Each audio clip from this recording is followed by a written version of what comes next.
What's the future of the state store in Pennsylvania? I'm Jill Horner. This is Comcast Newsmakers. With me this hour is Pennsylvania State Representative Tom Killion. Thanks for being with us. Great to be here, Jill. You were recently appointed to the Liquor Committee. Talk to us a little bit about why you wanted to be appointed there and some of the steps that are happening right now in terms of potential privatization of state stores. Well, Jill, we're facing a major budget problem, $4 billion deficit. So everything's on the table, including the state store system. So if the state store system is on the table at this point, let's talk a little bit about the dollars, because there's that upfront potential sale price. But what does that mean for the recurring revenue that comes in on an annual basis from the state store system? Yeah, that's why the committee has to look at it. We think we might be able to get $2 billion, but we also get $400 million a year on carried revenue. We have to make sure that revenue continues if we do in fact sell the state stores.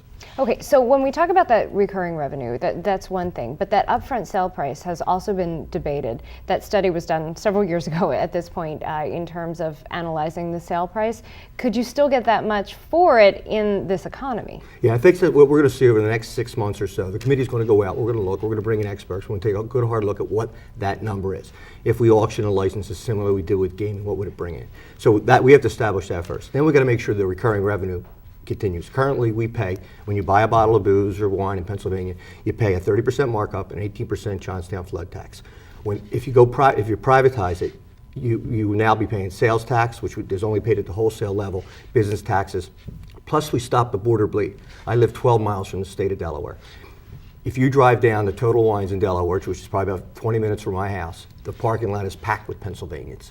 If we could bring all those consumers home, that could also increase the annual revenues. So at the end of the day, we have to make sure, one, we get this upfront money, which the state desperately needs, or we're facing massive cuts in our budget. Then two, can we make sure we have the revenue continue? So the revenue could potentially continue just in a different form. It would shift from these taxes levied to a sales tax. Yeah, there's a whole host of issues to wrestle with. That it could actually go up if you stop the border bleed. We lose people to New York, we lose people to Jersey, we lose Pennsylvanians to Delaware. So you bring them home. So there's opportunity the revenue could actually increase, but we need to know that before we go forward. Now there's currently about 600 in some stores. We would go up to 750 retail stores. But there's another issue. We also have the wholesale portion. Now this bill calls for 100 wholesale licenses, folks that would then sell to the new privatized state stores. I'm not sure that's a good idea. When Jonathan Newman ran the LCB, he did a great job of reaching out and using the buying power of Pennsylvania, largest purchaser of wine in the world, California wine. He would go out and negotiate with California wineries and get a better price. My thought is maybe we retain the wholesale piece, keep the wholesale piece. We can then get that lower, better pricing, which we then pass on to these privately run stores without the 18% markup, Johnstown flood tax, 30% markup.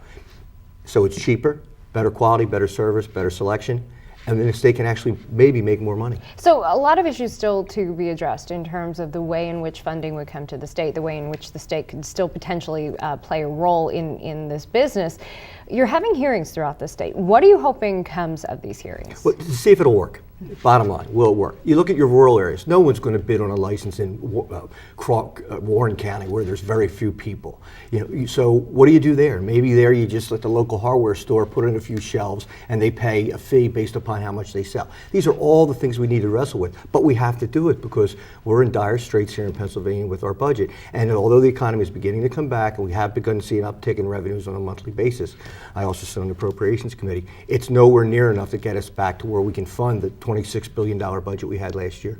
And we just have a minute left, but will you also be looking at these hearings on the enforcement side, ensuring that people who are over 21 are purchasing liquor, those types of issues? Yeah, that's one of the key provisions in the bill, and that was intentional. The LCB will continue to exist as a law enforcement arm, and the bill requires that everyone working in a state store be over 21 years of age, that I don't care if you're 80 or 22, you're going to have your driver's license swiped to make sure that you're of age. So there's all those provisions are in the bill. Come back, give us an update. Let us know how this is progressing. Great. Thank you. Will do. We've been talking with Pennsylvania State Representative Tom Killion. I'm Jill Horner.